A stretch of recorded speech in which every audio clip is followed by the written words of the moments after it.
Well, over the years, I suffered nightmares initially. Things like the Angolan fighter jets that were in the sky hunting us. I've had woken up with that sound in my head. A quest for healing and reconciliation from a war-ravaged past is pulling former soldiers of the old SADF back to Angola, the stage of a massive battle in 1987-88. You need to come back and make peace for yourself because it haunts you. Memories and even the fears that you experienced while you were up there. Ghosts of an almost 3-decade-old battle haunt many, while mechanical skeletons litter the landscape as painful reminders to the people of Angola of a war they never chose. Because after Cuito Cuanavale, this region remained in war. Only from 2005 up to now, we started demining this area. And long after the war is over, many deadly dangers still remain hidden, taking its toll on civilians. Many people lost their lives. Many people today are injured. They're amputees. Tonight's special assignment brings you the first installment of a 5,000-kilometer journey by former enemies of Angola to Cuito Cuanavale and back.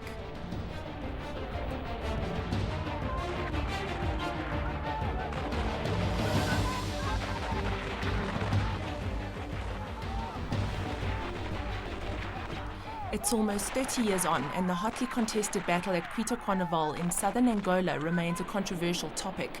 There's still no consensus from parties involved in the battle as to who won. It was an ideological battle as much as it was about deadly weapons.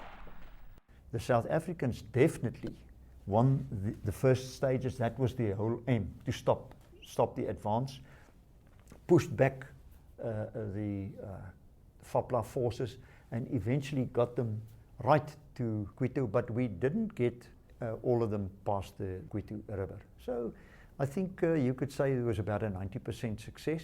Do we say we have a victory? Because from here, Namibia got their independence, and the regime of apartheid fell a few years later. In my opinion, I think the liberation movement came out victorious there because you remember immediately after that, you discover Namibia was free. And South Africa went to negotiations. And here we are, the country is free. We see Cuito Cuanavale and our participation in that battle as an important contribution to the struggles of the people of Africa. We see it today as an episode that helped change the political context in Southern Africa at the time. For many former SADF soldiers like Johan Boysen, the battle has left a stain on their souls. The need for Johan to try and reconcile his past has been pulling him back to Cuito Cuanavale for years.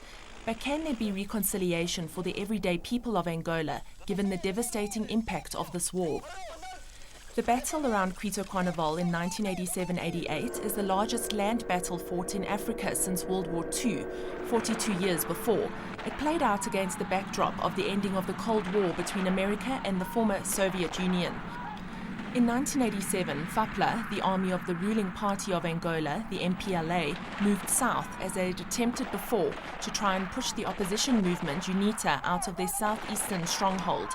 The two had already been engaged in civil war for over a decade, but this time the FAPLA forces had been beefed up with the support from the Soviets. It was the largest compilation of Russian equipment, anti-aircraft wise, ever outside the Six-Day War in Israel. And they knew they had to do it because the South Africans would come to the assistance of UNITA and retaliate with aircraft. South African government by that time used to say that they were stopping the expansion of Russian and Cuban communism from Angola to South Africa. Angola was supporting ANC and SWAPO troops, and that was justified the invasion of South Africa to Angolan territory. So Angola was a threat for the apartheid regime and for the independence of Namibia. MK was based in Angola. It had various camps in Angola. many camps. Some were for refresher course, and some were for training, and some we had about 4 camps in around Angola. I was in Angola by then during the Battle of Cuito Cuanavale. MK wasn't directly involved in that battle, but MK and Plan as guerrilla forces were gathering intelligence, doing some reconnaissance on behalf of FAPLA and gathering information, because remember the Afrikaners by that time, they were there using Afrikaans, and nobody from the Angolan side, or rather the Cuban, could speak Afrikaans. At the time, the United States and apartheid South Africa supported the rebel movement UNITA led by Jonas Savimbi against the communist-aligned Angolan government. UNITA's occupation of the South also assisted South Africa in keeping control of Namibia. South Africans realized that this force would not be contained by UNITA themselves. And then the South African Defence Force High Command tasked 61 MEC, which was our reaction force, to get involved in this battle on the 3rd of October 1987. When 61 got involved with this brigade that have come down here and totally stopped the advance by destroying that 47th Brigade. The Americans has the communications, they have control of the satellite, and the South Africans trained them and gave them arms. So Angola was not fighting only against UNITA rebels, it was against American power and against South Africa. The FAPLA forces pulled back from the Lomba River towards Cuito Cuanavale.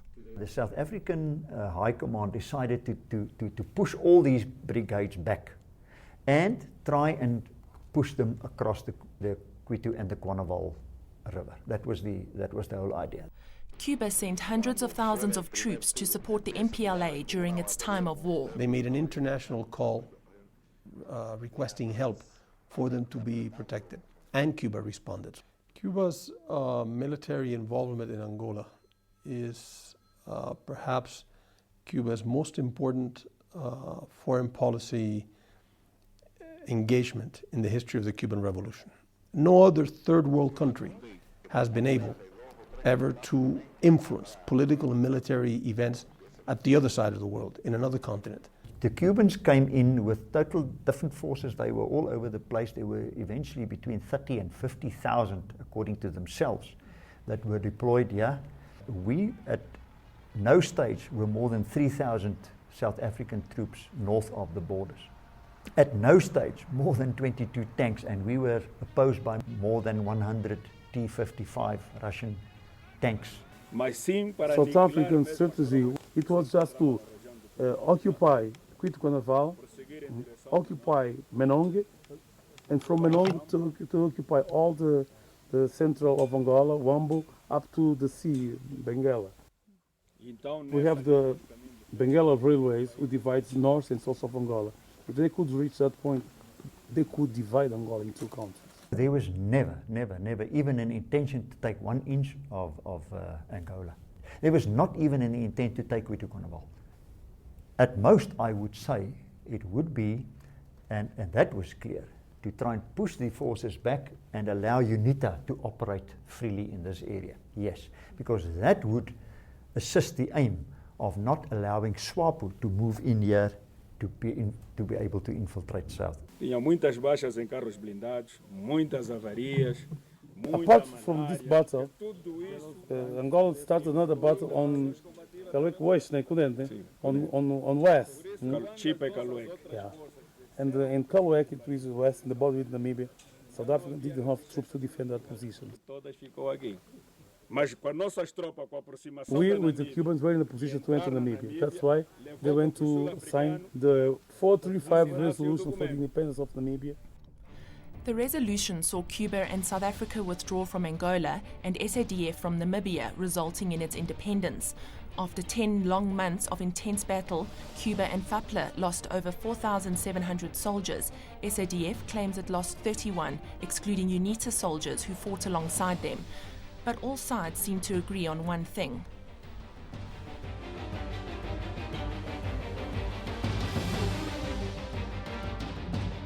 was a major turning point in the liberation struggle, particularly in Southern African liberation movements, because that bring in a new era, introduce a new era of negotiations, of pushing, of speeding up the liberations of this country. This whole battle, as well as what happened afterwards, got the negotiation process going and got the Cubans out of Angola. Southern Africa region started in this battle.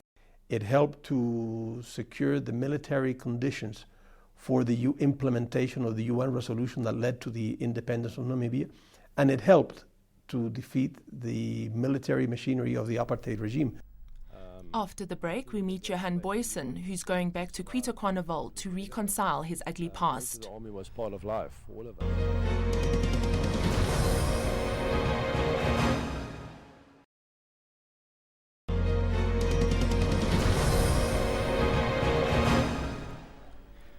Johan Boysen from Roodepoort, west of Johannesburg, is a war veteran of the SADF who fought in the Battle of Cuito Cuanavale.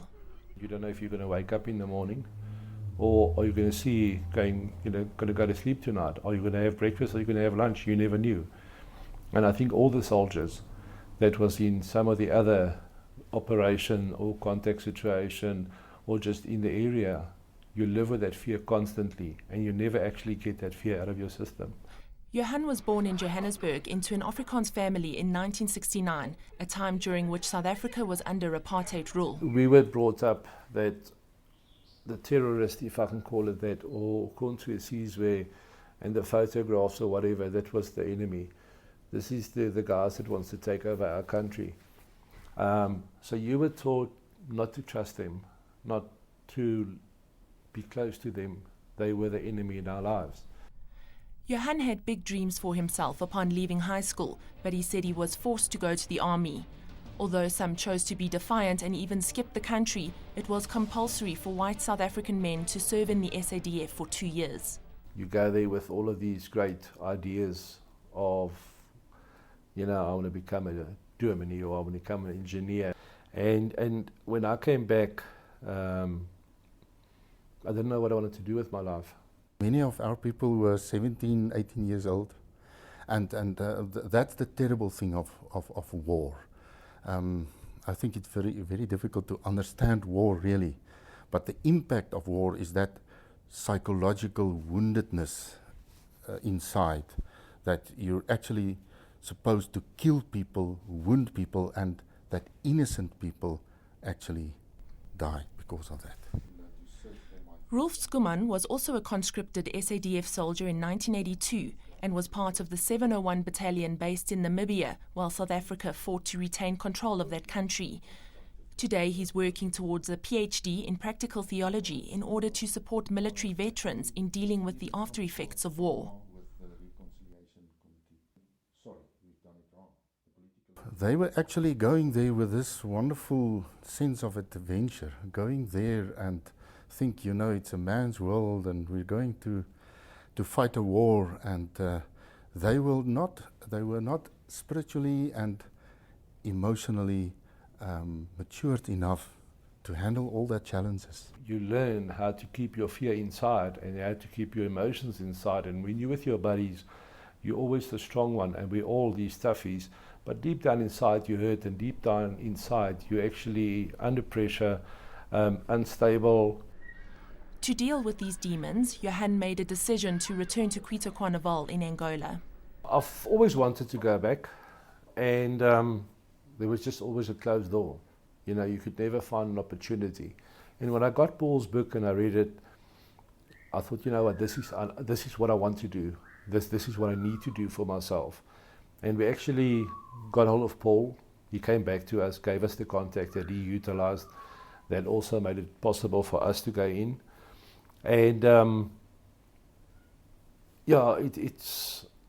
needed to do it.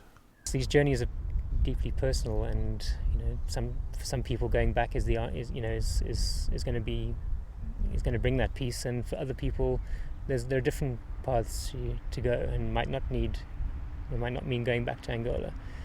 And he decided that this was for him, and I gave him what advice I could about getting into the country, and then he invited me along to sort of join as part of the support crew.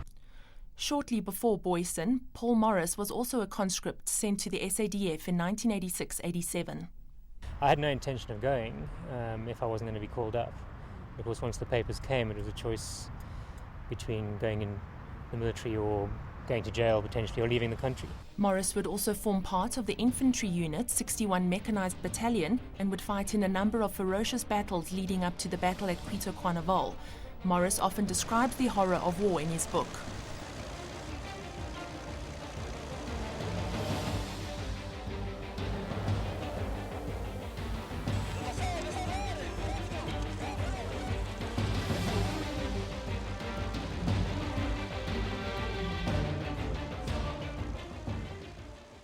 Initially, things like the Angolan fighter jets that were in the sky hunting us, I've had woken up with that sound in my head.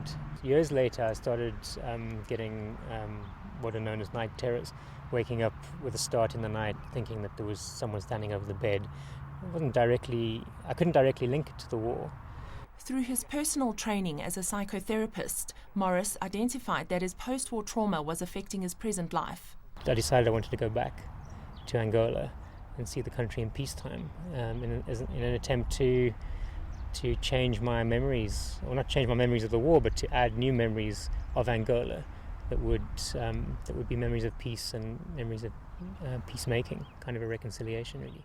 I mean, it's very hard to talk about the war because of the language gap, and I think it was important for me to be able to explain, if I was going to talk about the war, to explain the subtleties of why I'd come back, and that I thought that for example, that I shouldn't have been there in the first place during the war, and that I believe that the South African involvement, South Africans shouldn't have been involved in the war. In 2012, 25 years after the war, Morris got the opportunity to return to Angola, but decided to do it on a bicycle. I wanted to have the richest possible experience of Angola, and I could have taken a 4x4 and done the trip in a 4x4. But I felt that Angola, the areas that we were travelling in are very poor, people don't have a lot, and if I'd arrived there in a big, shiny, expensive vehicle, I would instantly have a huge gulf between me and the people that I wanted to meet and talk to. And I wanted to move slowly. I wanted to, we lived in the bush for 3 months in Angola, and I was in the Namibian bush for a year, and the smells, the tastes, the sounds, I wanted that to be part of the whole experience, so that we could really reintegrate, the past with the present. He cycled 1,500 kilometers from Cuito Cuanavale in Angola to Tsumeb in Namibia in 3 weeks. For him, the journey helped him find closure and healing. It did feel very meaningful in Cuito Cuanavale when I met that Cuban who'd fought at Cuito on the other side. And when he called me when he said we are brothers, and that was very deeply touching, and I think that is linked to this forgiveness thing, this kind of reaching out over to the other side and saying sorry for being here as a soldier and doing what I did.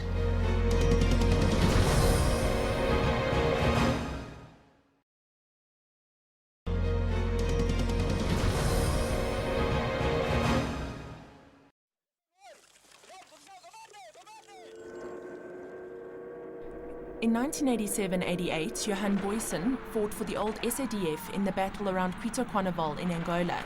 His involvement in the battle has disturbed him for decades, and he feels like his past is unresolved. Johan's been planning for over a year to travel back to where he experienced the trauma in order to get closure.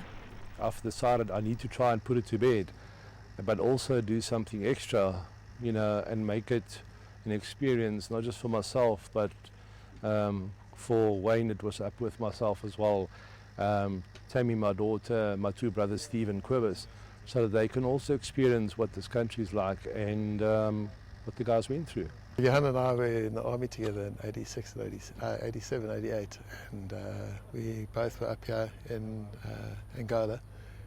We first were down at Mavinga, and that's where I was. I was never at Cuito, but this is my first time here. We a very close-knit family, so we always travel in this big group, all the uncles and aunts and everybody.